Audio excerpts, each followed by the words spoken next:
नमस्कार, स्वागत है आप सभी का हरियाणा के मुख्य समाचार की ताजा बुलेटिन में। इस वीडियो में जानेंगे हरियाणा की ताजा खबरें। लगातार ताजा खबरों के लिए चैनल को सब्सक्राइब जरूर करें। शुरू करते हैं हरियाणा की पहली बड़ी खबर से। चुनावों से पहले दलबदल की होड़, 3 दर्जन नेताओं ने थामा कांग्रेस का हाथ। हरियाणा में अगले साल लोकसभा और विधानसभा चुनाव होने हैं, जबकि जून अंत में स्थानीय निकायों के चुनाव प्रस्तावित हैं। इसके अलावा दिसंबर तक 6 नगर निगमों के चुनाव भी होंगे। ऐसे में टिकट के दावेदारों में दलबदल की होड़ लगी है। इसी कड़ी में बुधवार को विभिन्न दलों के 3 दर्जन नेताओं ने अपने समर्थकों के साथ कांग्रेस की सदस्यता ग्रहण कर ली। नई दिल्ली में कांग्रेस में शामिल होने वाले सभी नेताओं को पूर्व मुख्यमंत्री और विपक्ष के नेता भूपेंद्र सिंह हुड्डा, कांग्रेस प्रदेश अध्यक्ष उदयभान व सांसद दीपेंद्र हुड्डा ने पार्टी में पूर्ण मान सम्मान का भरोसा दिलाया। WD का असर, दूसरे दिन भी बारिश, पारा गिरा। नौतपा आज से। WD के असर से दूसरे दिन बुधवार को भी हरियाणा के कई जिलों में बारिश हुई।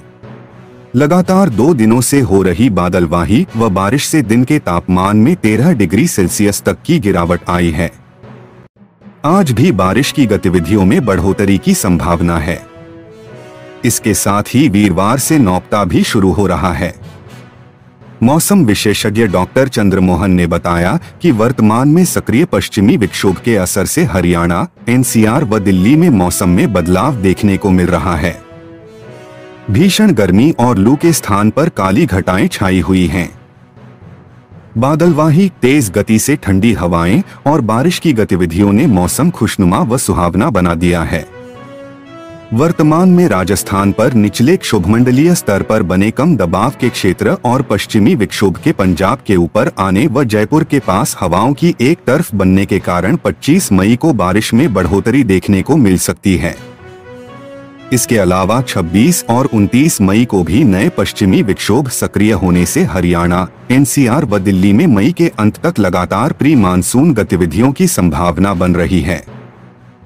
पहलवानों के समर्थन में हरियाणा में एक और महापंचायत आज। सरकार पर दबाव की रणनीति होगी तैयार। दिल्ली में जंतर मंतर पर धरना दे रहे पहलवानों के समर्थन में बृजभूषण सिंह की गिरफ्तारी की मांग को लेकर खटकड़ टोल पर 28 मई गुरुवार को खाप पंचायतें एकजुट होंगी। इसके लिए खटकड़ टोल पर तैयारी को अंतिम रूप दिया गया है।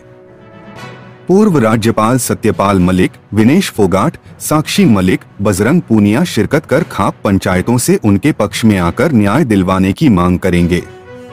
मंच से इन्हें सम्मानित भी किया जाएगा। यहां पर लगभग 8 एकड़ में टेंट, पार्किंग, खाना और पेयजल की व्यवस्था की गई है। खटकड़ टोल कमेटी के आयोजक हरिकेश काबरच्छा, वेद प्रकाश बरसोला, पूनम कंडेला, अनिता सुदकैन, अनिश खटकड़ ने जिले के गांवों में जाकर लोगों को न्योता दिया है। उन्होंने कहा कि खिलाड़ियों के समर्थन में जिले से ही नहीं, प्रदेश भर से लोग शामिल होकर बड़ा निर्णय लेंगे। इसमें प्रदेश भर की 22 से अधिक खापों से महिला व पुरुष शामिल होंगे। विज का विपक्ष पर हमला, प्रधानमंत्री कोई भी काम करें, असुर अड़चन डालते हैं, PM मोदी को ऋषि बताया। हरियाणा के करनाल में नई अनाज मंडी इंद्री में बुधवार को आयोजित महर्षि कश्यप जयंती के राज्य स्तरीय समारोह के दौरान गृह मंत्री अनिल विज ने विपक्षी दलों पर निशाना साधा। उन्होंने कहा कि विपक्षी ताड़का की तरह हर अच्छे काम में अड़चन डालते हैं। इस दौरान उन्होंने प्रधानमंत्री नरेंद्र मोदी को एक ऋषि बताया और कहा कि आने वाले समय में उन्हें महापुरुष के रूप में जाना जाएगा। हरियाणा के गृह मंत्री अनिल विज ने कहा कि सुर और असुर की लड़ाई तो हर युग में चली है, आज भी सुर और असुर की लड़ाई चल रही है, लेकिन जीत सुर की ही होगी।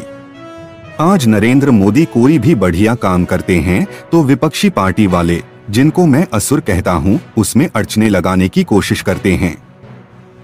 जिस प्रकार से ताड़का महर्षियों के यज्ञ को खराब कर जाती थी, उसी प्रकार से विपक्षी पार्टी वाले भी अड़चने डालने की कोशिश करते हैं। लॉरेंस बिश्नोई गैंग का 25,000 का इनामी बदमाश हथियारों संग काबू। अंबाला STF ने किया गिरफ्तार। अंबाला STF टीम ने लॉरेंस बिश्नोई गैंग के एक गुर्गे को शाहाबाद में जलेबी पुल के पास से हथियारों संग काबू किया है।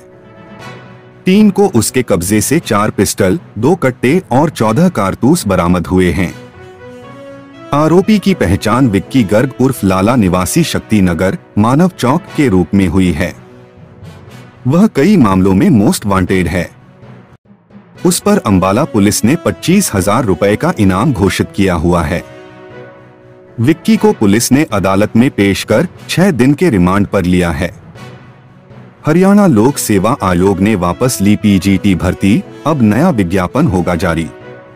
हरियाणा लोक सेवा आयोग ने पीजीटी के 4,476 पदों की भर्ती को वापस ले लिया है। अब आयोग दोबारा से इसका नया विज्ञापन जारी करेगा। इस संबंध में आयोग ने नोटिफिकेशन जारी किया है। गौर हो कि इससे पहले ही एचपीएससी हाई कोर्ट में इस भर्ती को वापस लेने की जानकारी दे चुका है। पीजीटी पदों के लिए 45,000 युवाओं ने आवेदन किया है, लेकिन आयोग ने भर्ती विज्ञापित करने के बाद परीक्षा का पैटर्न बदल दिया। इसके विरोध में अभ्यर्थी हाई कोर्ट चले गए थे। एचपीएससी का कारनामा, एचसीएस परीक्षा में 2022 के प्रश्न पत्र से पूछे 32 सवाल, 4 में मामूली बदलाव, विपक्ष ने साधा निशाना। एचपीएससी का कारनामा, एचसीएस परीक्षा में 2022 के प्रश्न पत्र से पूछे 32 सवाल, 4 में मामूली बदलाव, विपक्ष ने साधा निशाना। सरकारी भर्तियों में गड़बड़ी को लेकर सुर्खियों में रहने वाले हरियाणा लोक सेवा आयोग का एक और कारनामा सामने आया है। एसजीएस एलाइड की प्रारंभिक परीक्षा के दूसरे टेस्ट में सीएसएटी सिविल सर्विसेज एप्टीट्यूड टेस्ट में 2022 में पूछे गए 32 सवाल इस बार भी पूछे गए। इसके अलावा 4 प्रश्नों में मामूली फेरबदल किया गया। Close floating. खास बात यह है कि इस परीक्षा में क्वालिफाई करने के लिए 33% अंक ही चाहिए होते हैं। मामले का खुलासा होते ही विपक्ष ने सरकार पर हमला बोल दिया है। विपक्षी नेताओं ने इसे हरियाणा लोक सेवा आयोग एचपीएससी का एक और घोटाला करार देते हुए आयोग भंग करने और परीक्षा रद्द करने की मांग उठाई है। एचसीएस एलाइड के लिए प्रारंभिक परीक्षा में 2 टेस्ट होते हैं। पहला जनरल स्टडीज का और दूसरा सीएसएटी। दोनों परीक्षाएं ओएमआर शीट आधारित होती हैं। जिस अभ्यर्थी के सीएसएटी में 33% अंक आते हैं वह क्वालिफाई करता है। इसके बाद उसकी पहली परीक्षा की कॉपी जांची जाती है और पहली परीक्षा के नंबरों से ही मेरिट बनती है। इसके बाद मुख्य परीक्षा होती है और बाद में अंतिम साक्षात्कार होता है। जिस अभ्यर्थी के दूसरे टेस्ट में 33% अंक नहीं आते उसकी पहली परीक्षा की कॉपी चेक नहीं होती। बोर्ड परीक्षाओं में 60% से कम रिजल्ट देने वाले शिक्षक आएंगे चिन्हित, मांगा जा रहा स्पष्टीकरण। बोर्ड परीक्षाओं का रिजल्ट घोषित होने के बाद 10वीं और 12वीं में 50% से कम रिजल्ट देने वाले शिक्षकों से स्पष्टीकरण लेने का काम शुरू हो गया है। वहीं उन शिक्षकों का भी रिकॉर्ड तैयार किया जा रहा है जिनके विषय का परिणाम 60% से कम रहा। राज्य शैक्षिक अनुसंधान एवं प्रशिक्षण परिषद ने ऐसे शिक्षकों का रिकॉर्ड तलब कर लिया है। कम रिजल्ट देने वाले शिक्षकों को जिला स्तर पर 5 दिवसीय प्रशिक्षण दिया जाएगा। इस प्रशिक्षण का उद्देश्य शिक्षकों को विषयगत निपुणता है। प्रत्येक जिले में 5 दिवसीय प्रशिक्षण की रूपरेखा तैयार की गई है। वहीं शिक्षा विभाग ने विश्व योग की तैयारियां शुरू कर दी हैं।